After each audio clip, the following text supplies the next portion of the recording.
the spring of 1265, in the radiant city of Florence, a place that would one day be called the cradle of the Renaissance, a child was born who would forever change the language and imagination of the Western world.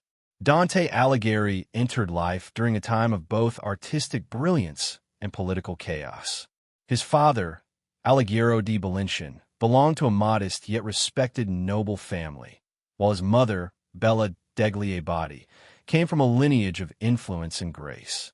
Tragically, Dante's mother passed away when he was still a young child, an early encounter with loss that would shape his soul and his poetry. Florence, during Dante's boyhood, was divided between two powerful factions, the Guelphs, who supported the papacy, and the Ghibellines, loyal to the Holy Roman Emperor. These divisions often turned violent, shaping the political and moral world that Dante would later explore in his writings. Despite the city's turmoil, Florence also stood as a beacon of learning and art. Surrounded by cathedrals, scholars, and poets, Dante's mind was awakened to beauty and intellect. From the beginning, Dante showed an extraordinary passion for words. He was fascinated by the rhythm of poetry and the depth of theology. The young boy, walking through the narrow Florentine streets, dreamed not of wealth or power, but of knowledge and expression. The seeds of greatness had already been planted.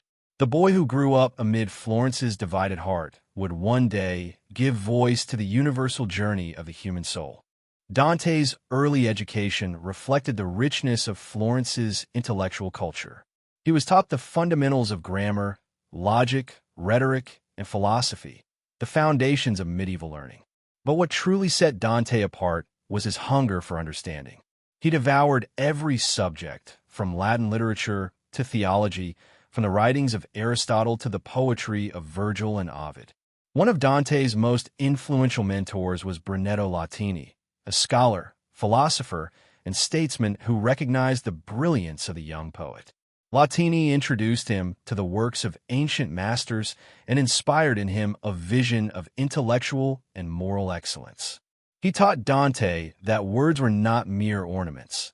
They were tools to shape thought, society, and the soul. Florence itself was Dante's living classroom. The city pulsed with artistic energy, from the frescoes in its churches to the verses sung in its streets. Dante began to write his first poems as a teenager, experimenting with themes of love, virtue, and morality. He became part of a literary movement known as the Dolce Stil Novo, the sweet new style, which celebrated refined and spiritual love. This was not love as simple desire, but as a force that elevated the human spirit toward the divine.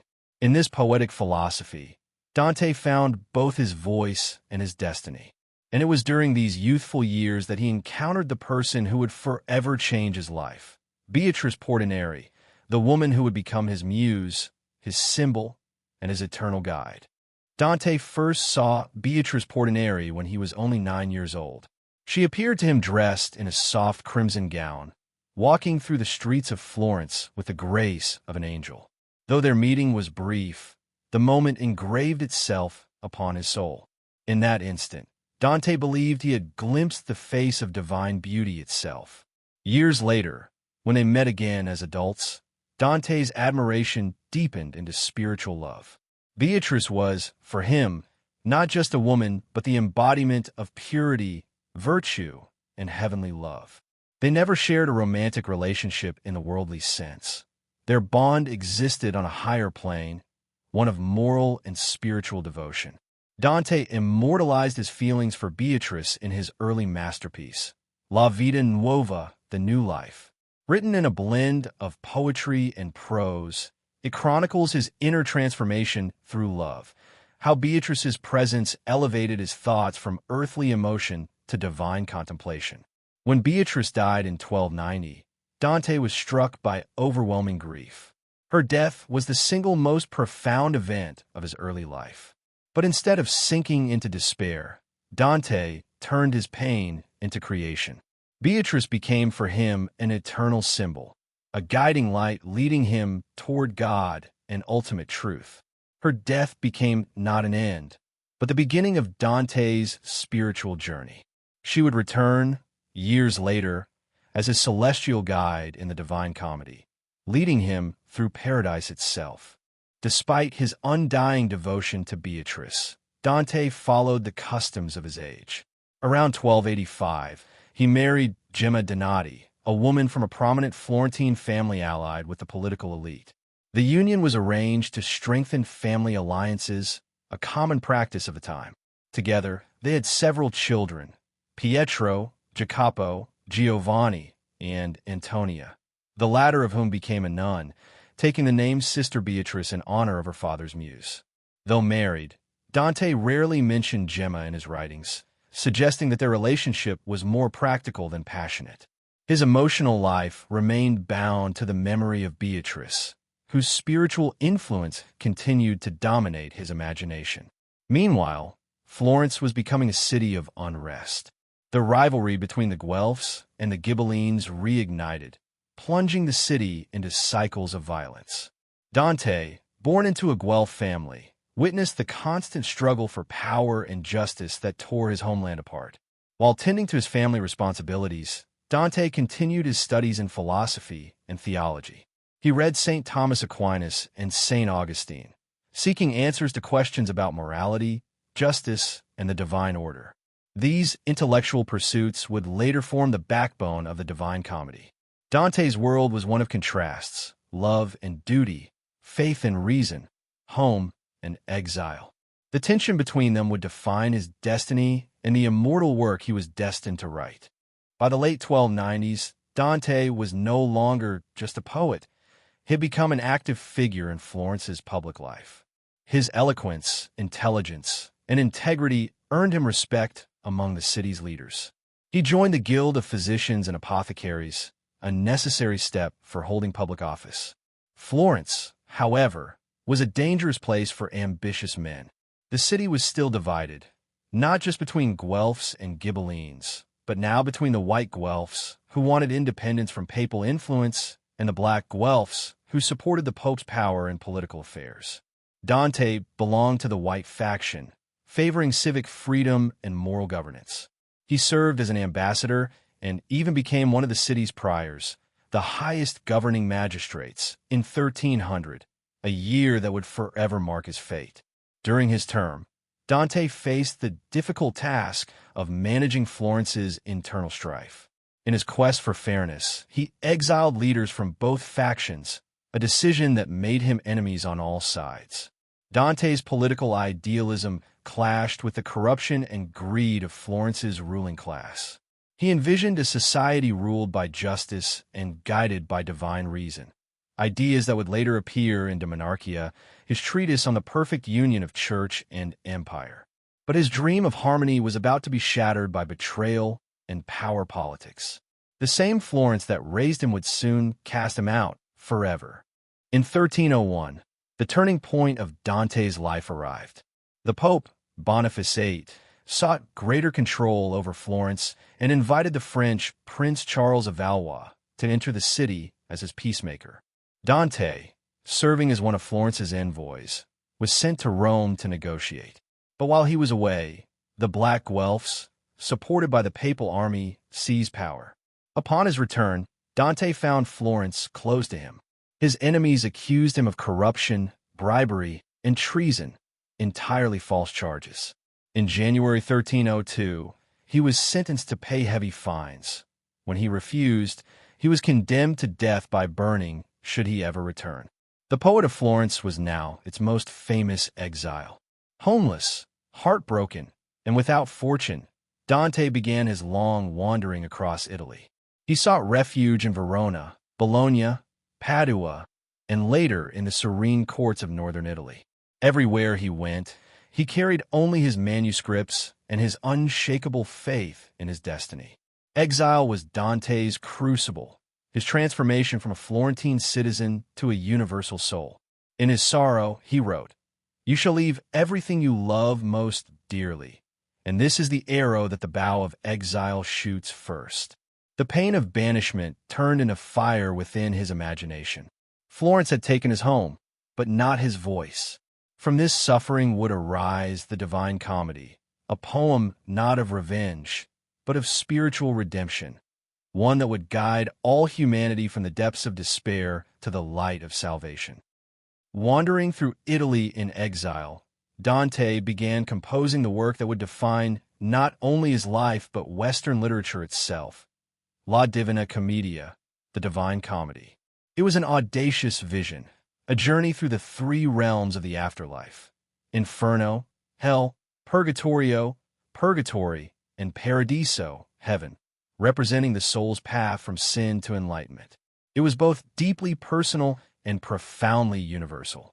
Dante made himself the poem's central character, guided first by Virgil, symbolizing reason, and later by Beatrice, symbolizing divine love. Through them, he sought to reconcile faith and intellect, punishment and mercy, justice and love. The poem was revolutionary. Dante chose to write it in the vernacular Tuscan dialect rather than Latin, the language of scholars. This made his vision accessible to ordinary Italians and eventually unified the Italian language itself. The Divine Comedy was not written in haste. It evolved over 2 decades as Dante refined its structure, symbolism, and theology. Each canto was crafted with mathematical precision and poetic beauty. The number 3, representing the Holy Trinity, echoed throughout the work. 3 parts, 33 cantos each, written in terza rima. What began as the lament of an exile became the voice of humanity. The Divine Comedy was Dante's answer to a broken world, an eternal vision where even the lost could find hope and even the sinner could seek light. The first part of the Divine Comedy, Inferno, opens with one of the most haunting lines in literature. Midway upon the journey of our life, I found myself within a dark wood, for the straight way had been lost. Dante begins his spiritual quest lost in confusion, a reflection of his real-life exile and despair. Guided by Virgil, he descends through the 9 circles of hell, where sinners suffer punishments reflecting their sins. Each level reveals a deeper moral truth: lust punished by endless winds, greed by heavy burdens, treachery frozen in ice. But Inferno is not only a vision of punishment, it is Dante's critique of human corruption. Many of the damned are real people from his time: corrupt politicians, false priests, even enemies from Florence. Through them, Dante exposes the moral decay of his world. At the bottom of hell, he confronts Lucifer, frozen in eternal ice, not burning, but cold and lifeless, symbolizing the absence of God's warmth. Emerging from darkness, Dante and Virgil climb toward the light of Purgatory. The descent is complete, not to destroy, but to understand. Inferno is humanity's mirror, a warning of the consequences of moral blindness and the first step toward salvation. In Purgatorio, Dante's journey takes a gentler, more hopeful tone. He and Virgil emerge from hell's night to see the stars, a symbol of divine grace. Before them rises Mount Purgatory, where souls purify themselves before entering heaven. Each terrace of the mountain represents a sin to be cleansed: pride, envy, wrath, sloth, greed, gluttony, and lust. Here, unlike hell, the souls suffer not in despair, but in hope.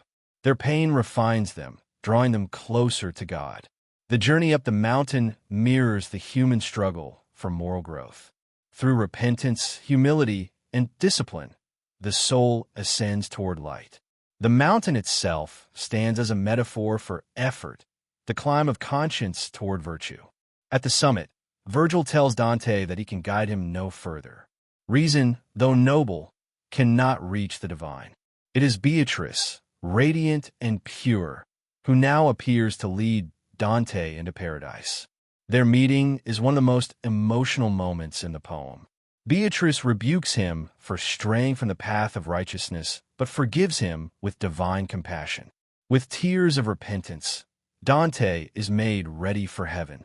Purgatorio reveals Dante's faith in human redemption, that even the fallen can rise again through love and grace. In Paradiso, Dante's journey reaches its climax. Guided by Beatrice, he ascends through the celestial spheres of heaven, each representing a virtue or level of divine understanding. The imagery becomes radiant, filled with light, harmony, and music. Dante meets the souls of saints, philosophers, and martyrs who dwell in eternal joy. The language of the poem turns luminous, striving to express the inexpressible. Beatrice explains the order of the cosmos, how all things move according to divine love, the power that sustains creation. In her, Dante sees both human beauty and God's reflection. Her eyes, shining with eternal wisdom, guide him upward to the Empyrean, the highest heaven. There, Dante beholds the Virgin Mary, angels, and finally, the presence of God himself, seen as an infinite light of love. He struggles to describe it, confessing that mortal words fail before divine truth. In the poem's final vision, he understands that all the universe is bound together by love, the love that moves the sun and the other stars. Through Paradiso, Dante achieves spiritual enlightenment. His exile and suffering find meaning. They were the road to divine peace. In this final revelation, the poet is no longer merely human. He becomes the voice of eternity. Even as he composed his immortal poem, Dante lived as a wanderer, moving from city to city under the protection of noble patrons. In Verona, he found kindness under Bartolomeo della Scala. In Bologna, he studied philosophy, and later in Lunigiana and Ravenna, he found peace to write. Dante never ceased learning. He wrote Convivio, the Banquet, a philosophical work exploring knowledge and virtue, and De Monarchia, a treatise on the ideal relationship between church and empire. In it, he argued for a balance between spiritual and temporal power, a radical idea in his time. Everywhere he went, he spoke as both poet and prophet. He was admired, yet also feared for his uncompromising honesty. His writings attacked corruption within both church and state. He believed that justice was divine, not political. Though poor in possessions, Dante was rich in wisdom. His wanderings gave him perspective. He became a citizen of the world, seeing beyond Florence to the destiny of mankind. His experiences, though marked by sorrow, deepened his understanding of truth, faith, and human frailty. Exile, once his punishment, had become his teacher, and through his words, Dante transformed wandering into revelation. In his later years, Dante's thought became more mystical and profound. He saw love not as mere emotion, but as the very essence of divine order, the force that moves all creation. Drawing upon Aristotle, St. Augustine, and St. Thomas Aquinas, Dante synthesized philosophy and theology into a vision of cosmic harmony. He believed that reason leads to understanding, but only love leads to God. Beatrice remained his eternal inspiration. Though gone from the mortal world, her spirit guided his pen. She symbolized the soul's journey from knowledge to grace. In her, Dante saw humanity redeemed. His poetry became a meditation on the eternal, on how every soul, through knowledge and love, can rise to divine light. This was not just art, it was revelation. He wrote with the conviction that his words were guided by heaven itself. And in many ways, they were. For through the Divine Comedy, Dante did not merely describe paradise. He invited humanity to walk through it. His faith gave his intellect purpose. His philosophy gave his faith depth. In uniting the two, Dante became the bridge between the medieval world of belief and the modern age of reason. By 1318, Dante found refuge in Ravenna, under the protection of Guido de Polenta, a noble and generous patron. There, after decades of wandering, the poet at last found peace. Ravenna, quiet and surrounded by forests and marshes, offered Dante the serenity he needed to complete the Divine Comedy. His life's work was nearing its divine conclusion. He spent his days revising verses, teaching pupils, and meditating upon the mysteries of God. In these final years, Dante was no longer the angry exile. He had become a sage. His mind was calm, his spirit reconciled. He still longed for Florence, but no longer with bitterness. He believed his exile was ordained by providence, a divine path leading him toward immortality. In 1321, Dante was sent on a diplomatic mission to Venice on behalf of Ravenna. On the journey back, he fell ill, likely with malaria. Weakened and feverish, he returned to Ravenna, where he died peacefully in the night between September 13th and 14th, 1321. He was buried in the Church of San Pier Maggiore, now known as the Basilica of San Francesco. His body rests there still, the eternal exile, at peace in a foreign land that became his final home. When news of Dante's death spread, Italy mourned the loss of its greatest voice.